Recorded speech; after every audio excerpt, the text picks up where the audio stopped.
ॐ यं लब्ध्वा चापरं लाभं मन्यतेऽनाधिकं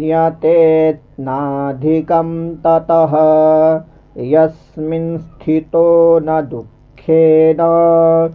गुरुणापि विचाल्यते तं विद्यात् दुःखसंयोग वियोगं योगसंज्ञितं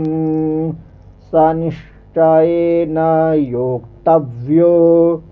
योगो निर्विण्णचेतसा संकल्पप्रभवान् कामांस् त्यक्त्वा सर्वान् शेषतः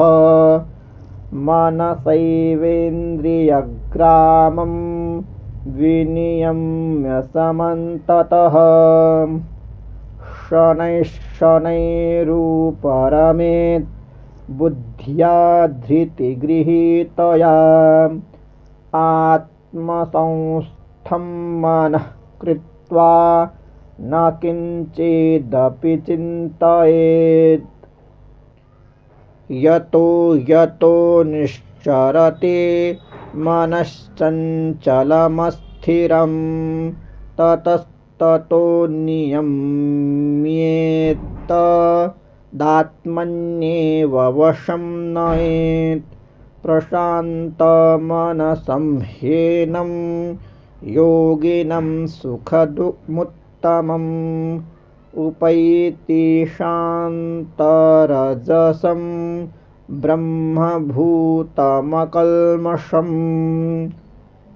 युञ्जन्नेवं सदात्मानं योगी विगतकल्मषः सुखेन ब्रह्मसंस्पर्शमत्यन्तं सुखमश्नुते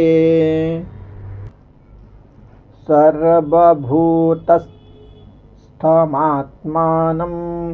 सर्वभूतानि चात्मनि ईक्षते योगयुक्तात्मा सर्वत्र समदर्शनः यो मां पश्यति सर्वत्र सर्वं च मयि पश्यति तस्याहं न प्रणश्यामि स च मे न प्रणश्यति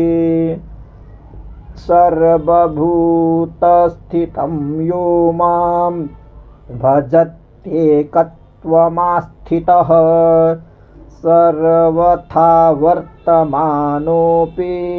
स योगी मयि वर्तते आत्मौपम्येन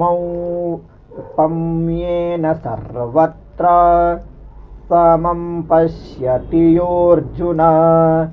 सुखं वा यदि वा दुःखं स योगी परमो मतः अर्जुन उवाच योऽयं योगस्त्वया प्रोक्तः साम्येन मधुसूदन एतस्याहं न पश्यामि चञ्चलत्वात् स्थितं स्थिराम् चञ्चलं हि मनः कृष्ण प्रमाथि बलवदृढं तस्याहं निग्रहं मन्ये वायोरिव सुदुष्करम्।